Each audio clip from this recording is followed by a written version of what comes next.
Right, so today's trade was on the Dow Jones US30.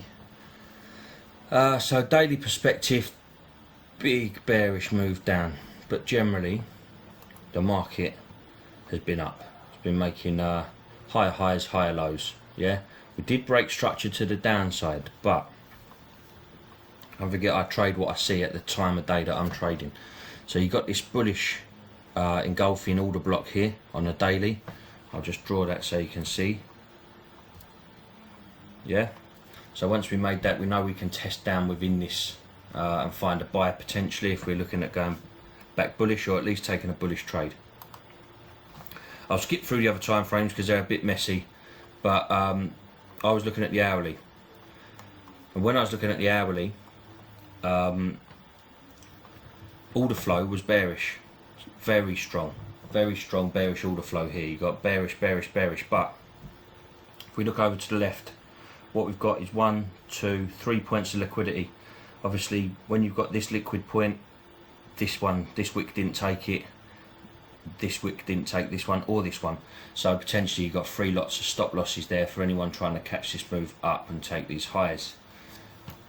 So I had that marked off. And then of course, on the hourly time frame, we can mark this up down here as a buy zone below the liquidity. I can't remember, there you go, that bullish order block on the M30. So mark that up, tapped into it, tapped into it, tapped into it. And so when I looked at the chart, I had to be patient. Massively bearish. But you've got to look at what's happening. So this red line, I'm going to delete that. I'm going to delete this order block now because you know what that is. This big thick red line, that was those 1, 2, 3 liquid points there. Okay, price removed all that stuff. Yeah, so I'm going to get rid of that line. Now this is powerful, this, and I don't know many people who talk about it, but this is just through years of chart time. What I notice, as a H1 candle's about to close, there's always a little bit of extra movement, and I know this because I've been in positions and I'm watching the clock and it might be 3:57 and it's getting near my stop loss, and I just know that at 4 o'clock I'll be out that trade. I'll get stopped out. I don't know what it is. I think it's all to do with how the charts print and the sort of print they want people to be looking at. So what you had, as soon as it rolled over to 4 o'clock, big spike down, and what it did is it took out the low of the 3 p.m. candle. So as this candle closed, it put a new low in for the 4 o'clock candle, making it a lower point than the 3 p.m. candle. Right, this is the first point where my ears pricked up. You then had a big bullish push up. You probably could have fired a trade off down here. I wasn't confident enough with this long wick. I wasn't confident enough to get in there. I wanted to see a little bit more. So after that, I'm just watching, and I'm watching price. And then don't forget, if we're looking for a move, a buy, usually there'll be a powerful move down to get into that buy, or if you're looking for a sell, there'll usually be a powerful move up to get into that sell. It's almost, and this is just speculation, I'm sure I've heard stuff like this before, but it could be a load of rubbish.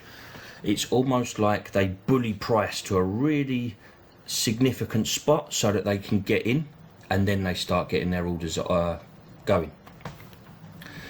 So what you had here is you had all the stuff I've told you about to the left hand side. I'm watching it. I've marked off this low. Now I've put this down as a retest. It did break that low, but very slightly. You could say it took the liquidity of that low. If you look here, you could say I've put it down as a retest because it wasn't quite deep enough for me to count it as a liquidity sweep. But whatever it may be, we came back down to this area and rejected it, whether we took the liquidity or it held up. Now from that point there, I knew the clock was ticking for a buy. So I had to, what's the word I'm looking for? I had to go for it, basically. If I was going to take a buy, it was going to happen soon. So what I did is I put my fib tool from here, from this rejection low to this high point here. And I wanted to see how it reacted at the 61.8, which is here. what it did is it came down, it closed just below it, the new candle started, it started to push up from it, and I got in. Basically I took a buy.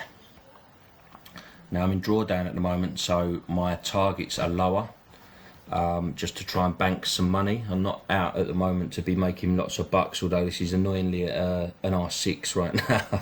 But hey ho, I've gone for the R3. I just wanted to secure that, get the account back to break even. We've all got our drawdown strategies and how we get out. My general rule at the moment is, if I'm at 5% drawdown, I'll risk 0.5%. If I'm below 5% drawdown, I will risk 0.25%. Now, all the time at the moment, I'm at about 4% drawdown, so I'm getting back. I was at 7. I'm back at 4 now, and I'll probably take the next win at a 3-1 as well, which hopefully, if the next trade's a win, will put me at minus 2.5%, and then I might think about bringing it back to an R4. I might think about, if the trade's good, running a 1%. I want to get back to the R4s, but I mean, you can see, this is the thing, I don't mean to blow my own trumpet. A trader could look at that, like that, and say, what the hell were you thinking buying that market? The market is still down 0.14% on the day, so I can't remember what we were down on the day here. If we look at the open price, that's where the market opened up. Yeah, so we're negative on the day. I'm not trying to buy this and say it's going to close positive on the day. My job is to find an opportunity in the market to try and get some points. That move there, I got out after 64 points. I was thinking about putting a rule in there saying I always target 100, but don't muck about when you're in drawdown. Get some money in the bank. You know, don't cack your pants and start doing stupid things. But if the markets are a little bit iffy, which I'd say they are at the minute on the indexes, I'm not sure what Forex is like. If the markets are a little bit iffy, and you keep seeing your price hitting an R3 or hitting an R2 and rejecting and getting stopped out, be sensible. Do the right thing and take it out on what the usual move gives you. You know, don't try and catch something big when you're fishing in a pond. Wait until you got your sea boat out there and you're sea fishing. I mean, we're at an R8 now, ironically. Do you know what?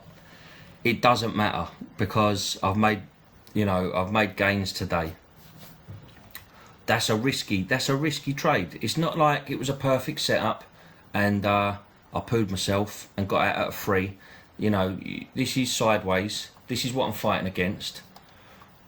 I'm basically, all these traders are coming down, and I am the guy right at the bottom who, this far away from the lowest point it's been all day, said, I'm going to buy it, now it's going to turn. Again, I don't mean to be flash, yeah, but that's a pretty good speculation there. Yeah, this is the low of the day. This is the false coming down behind this move from here. I've given myself that much wiggle room on this. Called an R3. Got out in, so the trade went on at 16, let's call it 16.40. And got out of 58. That's 18 minutes. Now sometimes I think what we've got to remember as well, like making a 3R or a 2R or a 4R, 6R, whatever, in 20 minutes of your day is good. Like, that is good. And forget, some people were holding positions for weeks to get a 1R. If you've got a 10 million pound account and you're risking 1% of that, yeah, your 1-to-1 is massive, and you probably have the rest of the summer off.